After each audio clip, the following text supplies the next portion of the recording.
Ciao a tutti amici di WeDrive e benvenuti in questo nuovo video. Vi abbiamo portato alla scoperta in una prova su strada della nuova Fiat Tipo Cross. È arrivato però il consueto momento di scoprire la sua tecnologia di bordo con tutti i vari schermi, i vari sistemi che ci assistono alla guida ma anche e soprattutto nel comfort, perché questo è un video che vi mostrerà il nuovo sistema infotainment Uconnect 5 di cui è dotata l'ultima, il facelift della Fiat Tipo, non solo in variante Cross ma in tutte le versioni. Ho tenuto l'auto accesa chiaramente per evitare che si appannino troppo i vetri, ma soprattutto per non entrare in risparmio energetico, e questo è il display come ce lo mostra la Tipo Cross, che adesso è in allestimento da 7 pollici, è disponibile anche la variante da 10,25 pollici, simile a questo qui in alto delle schiere che abbiamo scoperto sulla nuova Fiat 500e, la versione elettrica, quindi un cinerama in widescreen, ma vi ricordo ancora una volta di iscrivervi al nostro canale perché magari in futuro potremo provare un'altra versione della Tipo che monta appunto il display da 10,25, ma questo, come detto, è quello da 7 pollici. Diamo uno sguardo al layout. Abbiamo due rotori fisici, uno per il volume della radio o per spegnere tutto quanto l'impianto infotainment, ma riaccendiamolo, guardate un po' le linee come se fosse il design del nuovo lettering di Fiat. L'altro ci dà l'opportunità di andare un po' a navigare le varie finestre e cambiare appunto stazione radio con rotore, e abbiamo dei pulsanti tra virgolette nascosti perché sono appunto pulsanti touch a sfioramento. Con screen on e off possiamo spegnere lo schermo, toccarlo per riaccenderlo, schermo opaco molto ben leggibile devo dire anche alla guida, il pulsante per mettere in muto il volume, la freccetta per tornare indietro e basta. E questo è il layout della home page, se vogliamo, del sistema Uconnect 5. Abbiamo innanzitutto nella parte superiore una riga che ci mostra appunto il livello del volume, adesso lo lasciamo su 0, l'orario e la temperatura esterna che attualmente è di 8 gradi, per fortuna siamo in macchina con l'aria condizionata accesa, fa freddissimo. In alto abbiamo per adesso 6, ma ne abbiamo anche altre piccole finestre per avere i preferiti della radio, perché in questo momento siamo proprio sulla radio stessa, e sotto, come potete vedere, abbiamo ulteriori 7 pulsanti che ci danno accesso, partendo da sinistra, alla radio, ai media, alla navigazione, all'impianto Uconnect, alla connettività per il telefono, l'impostazione e le informazioni del trip. Ma partiamo dalla prima, appunto, la radio. Ci siamo già dentro, abbiamo in primis un widget che ci mostra il navigatore in piccolo in questa home page, sulla sinistra una colonna che ci dà accesso alla radio AM, FM o radio digitale DAB. Torniamo sulla FM e vi mostro un'ulteriore informazione, nel senso che più verso il centro abbiamo un'altra riga che ci mostra la frequenza sulla quale siamo sintonizzati. Sulla destra invece, accanto al piccolo widget del navigatore, abbiamo accesso proprio ad un pulsante che ci mostra la mappa nascosta o meno, quindi se l'abbiamo nascosta ci mostra il nome della stazione radio o della frequenza sulla quale siamo sintonizzati. Se clicchiamo su mappa invece ci mostra appunto il widget del navigatore. Clicchiamo su info, abbiamo le informazioni per frequenza, stazione, genere musicale e info della radio stessa, pulsante sfoglia con il quale abbiamo accesso ad una lista sia a scorrimento sia con le freccette.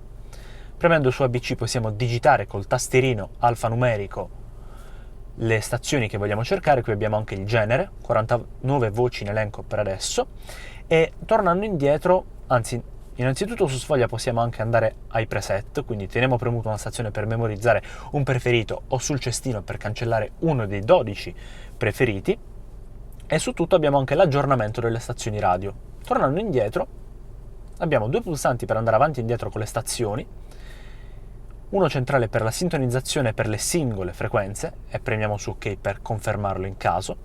E su audio abbiamo le impostazioni dell'impianto audio della vettura. Balance e fader possiamo spostarlo, come vedete, sia manualmente sia con delle freccette per il bilanciamento dell'audio all'interno dell'abitacolo. L'equalizzatore con più e meno, ma anche con il trascinamento per gli alti, i medi e i bassi, per ora lasciamo tutto su 0. La regolazione del volume in base alla velocità su off o su 3 livelli. Il loudness, quindi proprio se vogliamo l'ottimizzazione, come ci descrive il sistema, ottimizzazione della qualità dell'audio a basso volume, l'esecuzione automatica, Con la funzione esecuzione automatica attivata, i dispositivi USB riproducono automaticamente il loro contenuto. Per adesso siamo su off, perché vi ricordo che l'auto, oltre ad Android Auto ed Apple CarPlay wireless, ha 2 prese USB, una per l'anteriore e una per il posteriore. Auto on radio, abbiamo all'accensione e allo spegnimento della radio, in base anche alla stazione, l'accensione e lo spegnimento automatico, seguendo appunto quello della vettura. Ma chiudiamo. Clicchiamo su Media, per adesso non abbiamo nessun dispositivo collegato, però appunto vi dico già che possiamo collegare un supporto tramite Bluetooth, tramite Android Auto e Apple CarPlay, come già detto, e anche tramite USB. Come vedete, per adesso non ce n'è praticamente nessuno. Qui possiamo selezionare il tipo di supporto. Chiudiamo questa finestra, alla fine il layout è lo stesso, ve l'ho già fatto vedere per la radio, anche per quanto riguarda la musica. In più abbiamo la funzione ripeti o la funzione shuffle e anche il pulsante per andare a vedere una lista delle singole tracce a disposizione nella nostra personale libreria musicale. Clicchiamo sul terzo pulsante touch, un finto pulsante se vogliamo, che ci dà accesso al navigatore della vettura.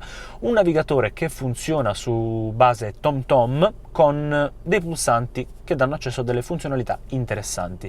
Il primo ci mostra l'orientamento della mappa. Abbiamo funzionalità pinch to zoom con un orientamento in 3D e anche una visualizzazione in 2D con il nord puntato in alto. Torniamo a centrare sulla mappa, una buona leggibilità.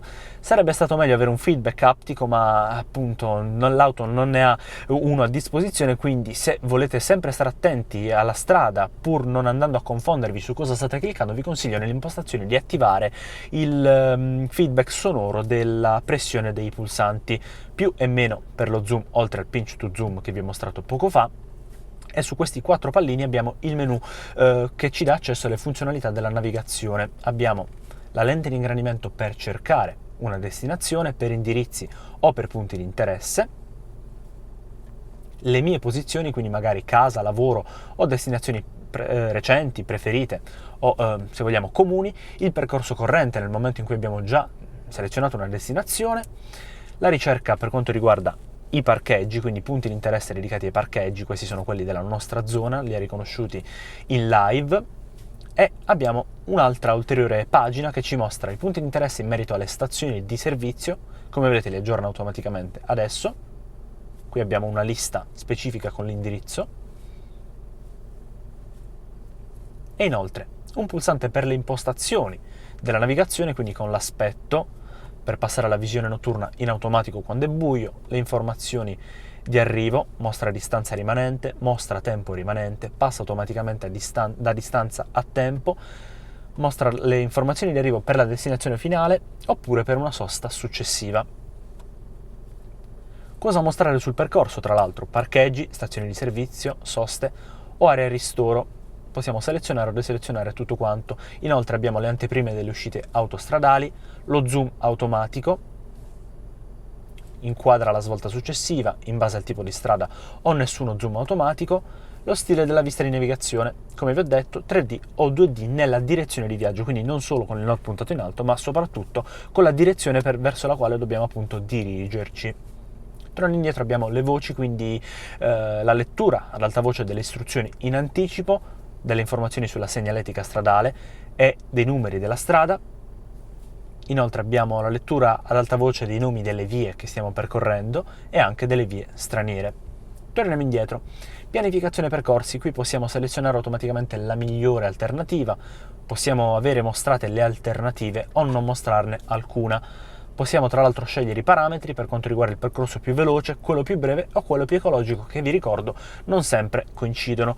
Selezioniamo anche magari evitare le autostrade, evitare anche traghetti, treni, navetta per auto, strade a pedaggio, corsie riservate al carpooling e anche le strade non asfaltate. Tornando ancora una volta indietro abbiamo suoni e avvisi. Tipo di avviso possiamo avere,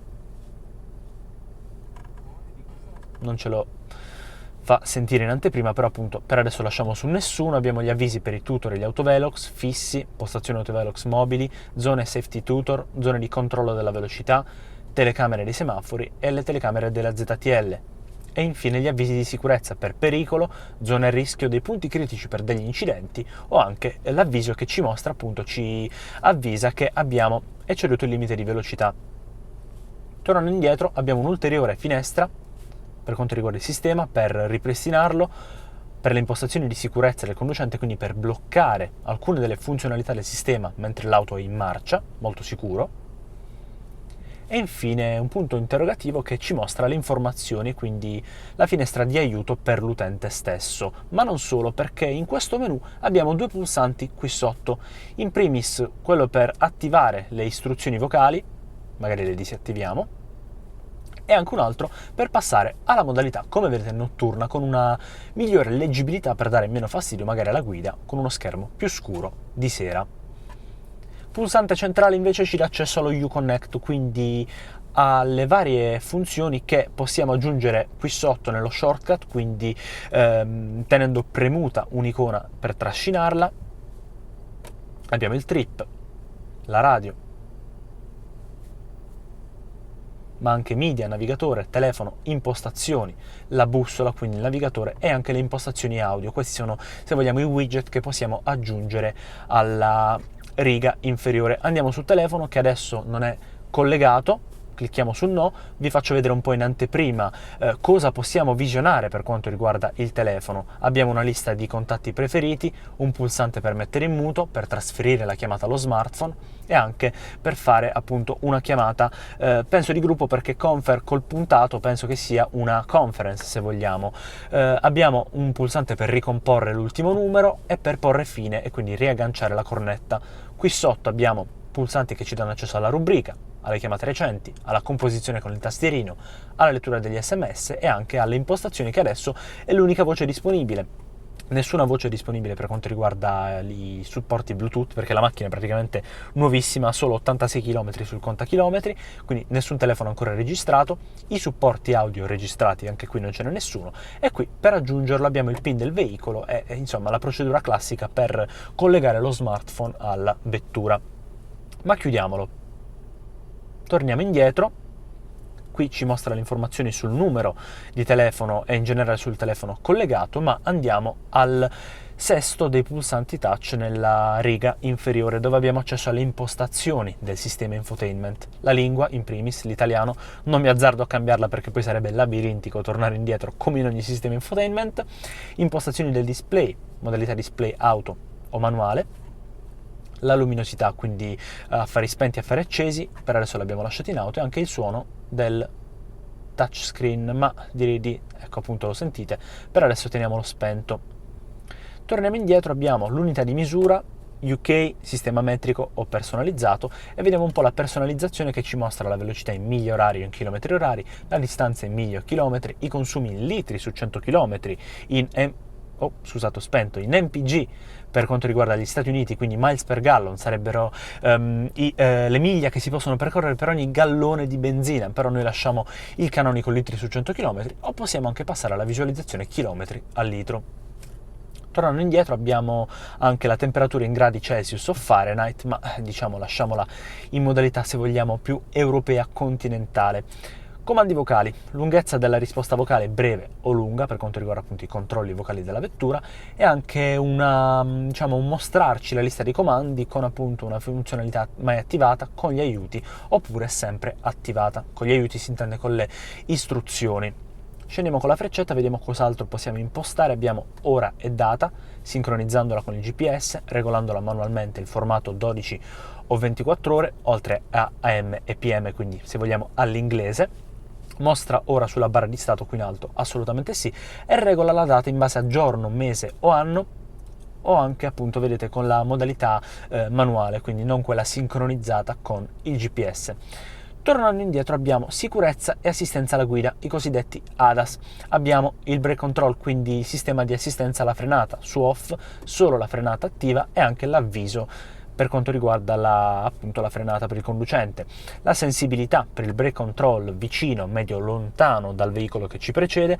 L'avviso del lane control, quindi qui parliamo dell'avviso del mantenimento della carreggiata, anticipato, medio o posticipato. L'intensità proprio del mantenimento di corsia. L'attention assist attivo, quindi il riconoscimento dell'attenzione e della stanchezza del guidatore, il park assist con i sensori di parcheggio con un avviso solo acustico anche visivo, il volume del park assist per i sensori anteriori, perché ci sono quelli anteriori, o solo posteriori, Inoltre abbiamo un ritardo nell'accensione della rear view camera, quindi della telecamera posteriore di parcheggio, le griglie dinamiche, il sensore di pioggia e anche il riconoscimento dei segnali stradali, tutto quanto attivo. Inoltre abbiamo anche l'indicazione di una nuova zona con un limite di velocità, che può essere un avviso spento, visivo o visivo e acustico. Impostazioni per le luci inoltre, sensore di fari su 1, 2 o 3, quindi 3 livelli del sensore, le luci di cortesia accese, high beam control, quindi gli abbaglianti, e anche il cornering attivato. Abbiamo anche le luci alla chiusura che vengono attivate o disattivate quando apriamo o chiudiamo le porte. A proposito di porte, passiamo a porte e blocco porte alle impostazioni, quindi solamente una voce che, se vogliamo, un mirroring di ciò che abbiamo appena visto, con le luci alla chiusura. Torniamo indietro. Abbiamo altre impostazioni da visionare, opzioni di spegnimento veicolo, il ritardo dello spegnimento della radio 0 minuti o 20 minuti, le opzioni dell'audio, che sono quelle che abbiamo visto poco fa nella finestra dei media, telefono e Bluetooth ci mostra le impostazioni per il non disturbare, attivo con risposta automatica, solo testo, chiamata o entrambi, un messaggio magari di risposta automatica, e possiamo anche personalizzare il messaggio digitandolo con un tastierino. Lasciamolo stock se vogliamo. Telefoni e dispositivi non ce ne sono collegati, e anche il pop-up dello stato di ricarica wireless per quanto riguarda appunto la ricarica a induzione presente sotto i controlli del clima della vettura. Configurazione radio, abbiamo gli annunci del traffico, gli annunci DAB, le categorie per la radio digitale, la frequenza alternativa disponibile e anche le frequenze, se vogliamo, personalizzate in base alla regione nella quale ci troviamo. Torniamo indietro, scendiamo ancora una volta, abbiamo le ultime due impostazioni, quindi per il ripristino delle impostazioni di fabbrica e la cancellazione di dati personali qualora li avessimo inseriti. Non vogliamo registrare nessun telefono, quindi le impostazioni erano queste che vi ho appena mostrato, e l'ultima finestra di questo sistema infotainment è quella dedicata al trip, che ci mostra le informazioni istantanee per l'autonomia. Attualmente abbiamo 139 km che potremo percorrere e anche un consumo istantaneo che adesso è spento perché siamo fermi. Trip A e Trip B con consumo medio, velocità media, distanza percorsa e il tempo di viaggio percorso. Tenere premuto su Trip B per resettarlo, ma come anticipato anche nel nostro test drive, non solo c'è questo display dedicato ai passeggeri, ma anche un display dietro il volante per il guidatore, e adesso lo andiamo a scoprire. Questo è il display da 7 pollici dedicato al guidatore. Come vedete potrebbe sembrare un full digital, ma non lo è, perché quando la vettura è spenta, certo si spegne tutto, ma i quadranti di forma circolare dedicati a contagiri e livello carburante sono semplicemente indicatori a LED, quindi non uno schermo digitale, ma quanto più che altro un'illuminazione a LED, che però è interessante. Questa forma, se vogliamo, a semicerchio, a forma di C, viene ripresa per formare un cerchio completo all'interno di questo display TFT nel quale troviamo varie informazioni, in primis in alto la lettura della segnaletica stradale con limite di velocità, la velocità in chilometri orari, come detto RPM, quindi i giri del motore. Da questo lato abbiamo l'autonomia e anche il livello del carburante, una spia che ci mostra la cintura di sicurezza e il freno a mano attivato. Sotto invece abbiamo la visualizzazione della temperatura esterna, la frequenza della radio attivata e i chilometri percorsi nel contachilometri, appunto. Ma voglio mostrarvi diverse finestre a cui possiamo avere accesso. Qui abbiamo appunto dei pulsanti con delle freccette sul lato sinistro, tramite i quali, vi faccio vedere, possiamo cambiare la visualizzazione. Più da vicino abbiamo la visualizzazione del driver assist, quindi col mantenimento di corsia e gli ADAS in generale. Andando a destra le informazioni del veicolo con pressione pneumatici, temperatura del liquido del radiatore, temperatura olio, carica di batteria e anche il service tra 365 giorni o tra 15.000 km da fare. Torniamo su pressione pneumatici. Andando a destra abbiamo audio, possiamo scegliere le varie stazioni, navigazione, qualora avessimo appunto aggiunto un percorso, messaggi e avvisi memorizzati ma non ne abbiamo, e anche le impostazioni di questo display: inferiore sinistro, centro, inferiore destro o ripristino di impostazioni, quindi possiamo andarci a configurare tutti i piccoli widget che possiamo avere in questo display: ora, tachimetro, temperatura esterna, data, bussola e tasto di accensione. Torniamo indietro, abbiamo l'illuminazione, può essere modificata ma noi la lasceremo al massimo. Tornando indietro abbiamo sempre su display il reset del Trip B e anche vedi navigazione. Su sicurezza abbiamo la disattivazione dell'airbag del passeggero E infine sicurezza e assistenza, abbiamo il volume degli avvisi off, basso, medio o alto. Torniamo indietro, queste quindi sono le impostazioni del veicolo stesso, ma abbiamo anche una home page con il tachimetro, con una lancetta digitale oltre che la velocità e la lettura dei segnali stradali, il trip, quindi con trip A e trip B con velocità media, tempo di viaggio e consumo per litri su 100 km.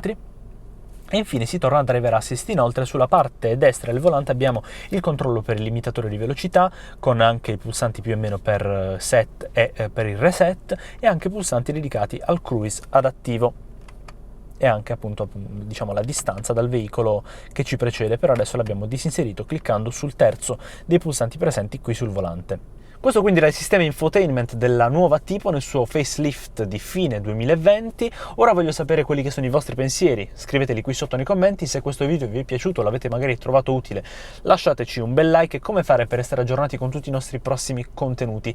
Iscrivetevi al nostro canale, cliccate sul campanello e seguiteci su tutte le piattaforme social che vi vengono in mente digitando wedrive.tv.